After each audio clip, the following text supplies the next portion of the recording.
The real villain of Georgie and Mandy's first marriage makes Audrey look like a saint. When Georgie and Mandy's first marriage first premiered, viewers were quick to polarize over who to root for, who to pity, and who to despise.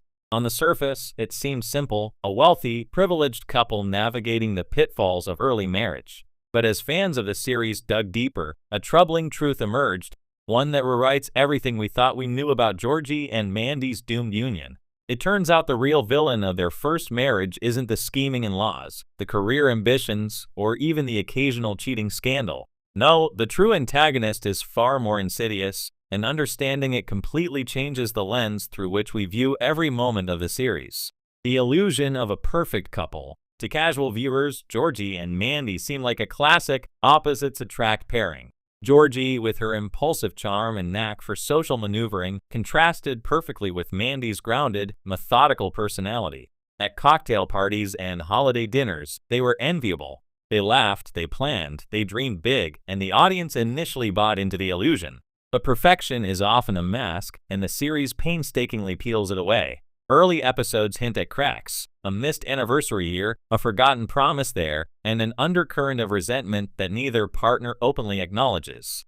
At first, these cracks seem like the predictable friction of young love. Yet, as the series progresses, it becomes clear that something much more corrosive is at play. Enter the real villain, self-interest cloaked as love. Fans often discuss Mandy's cold pragmatism or Georgie's reckless tendencies as potential sources of conflict. But the true antagonist is neither. The real villain of their marriage is unchecked self-interest masquerading as romantic devotion. Consider this. Every major argument between Georgie and Mandy originates not from a simple misunderstanding, but from one partner prioritizing personal ambition over shared commitment. Georgie's career moves, often justified as "for us," are really about personal acclaim. Mandy's meticulous planning, frequently presented as stability for the family, subtly sidelines Georgie's desires. This isn't a matter of right versus wrong, it's a matter of each character refusing to fully inhabit a partnership, insisting instead on their individual narrative.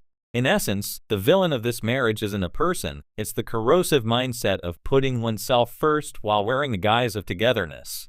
It's a slow, almost imperceptible erosion of trust and intimacy that makes every argument, every betrayal, and every heartbreak inevitable. The Audrey comparison. To appreciate the magnitude of this insight, it helps to contrast Georgie and Mandy's marriage with the character of Audrey. Audrey, often dismissed as a background figure, has become a cultural shorthand for loyalty, patience, and moral clarity. Where Georgie and Mandy sabotage themselves through self-interest, Audrey consistently acts with integrity, even when it's inconvenient. In scenes that juxtapose Audrey's interactions with the married couple, the contrast is stark. Audrey forgives, accommodates, and supports, demonstrating the emotional labor and ethical consistency that Georgie and Mandy neglect. By comparison, the audience begins to realize that if Audrey had been in their shoes, the marriage might have had a fighting chance, not because of extraordinary heroism, but because she embodies a principle largely absent in Georgie and Mandy: selfless engagement in the life of another person.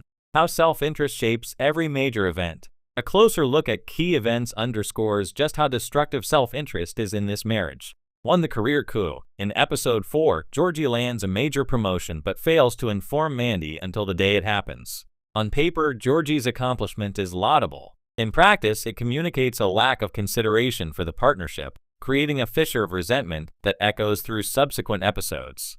2. The mismanaged family investment. Mandy's attempt to invest in a family business, ostensibly for our future, backfires spectacularly. Instead of consulting Georgie, she takes unilateral action, resulting in financial and emotional loss.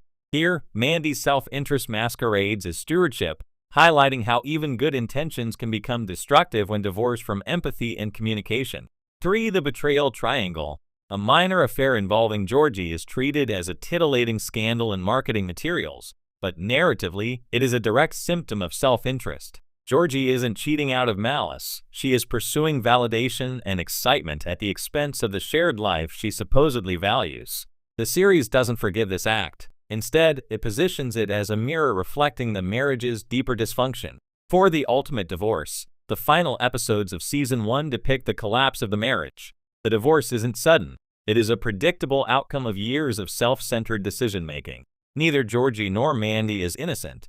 but the series carefully frames the dissolution as a structural inevitability rather than a dramatic twist. In other words, the villain was at work the entire time, patiently undermining every shared dream. The subtle art of villainy. What makes the villain of Georgie and Mandy's first marriage particularly compelling is its subtlety. Unlike a traditional antagonist, this villain doesn't appear on screen with a monologue or a sinister smirk. It doesn't need to. It operates in the quiet choices, the withheld conversations, the small decisions that gradually corrode intimacy. This subtlety is what makes the series so painfully relatable.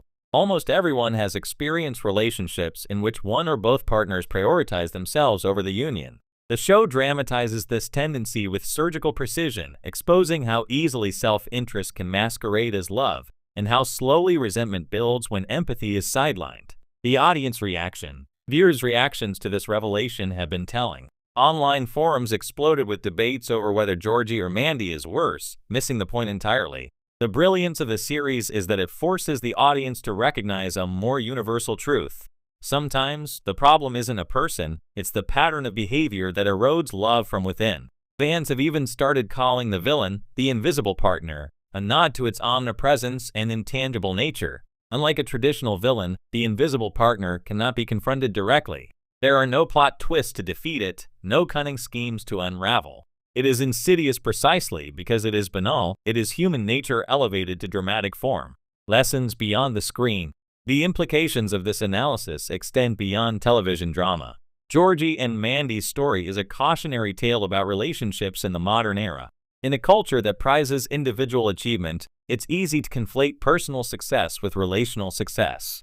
The series, however, insists on a different metric. A partnership survives not because each person thrives individually, but because each person thrives together. By framing self-interest as the villain, the show asks viewers to examine their own relationships. How often do we make decisions under the guise of love, only to advance our own agendas? How often do we ignore the quiet erosion of trust until it is too late? Georgie and Mandy's first marriage provides a dramatic, almost surgical study in these questions. Redemption or ruin? Despite the grim portrait, the series does not entirely despair. Later seasons hint at personal growth, as both Georgie and Mandy begin to confront their patterns. Yet the shadow of the invisible partner looms. The beauty of the storytelling lies in its refusal to offer a neat resolution. Real-life relationships are messy, and habits of self-interest are hard to break. Redemption is possible, but it requires conscious effort, empathy, and sustained moral vigilance, qualities the audience has seen demonstrated effortlessly by Audrey. In this way, Audrey's role takes on symbolic significance. She isn't just a moral compass. She is a benchmark, a reminder of what could have been. Where Georgie and Mandy fail, Audrey succeeds, quietly, consistently, and without fanfare. And it is this stark contrast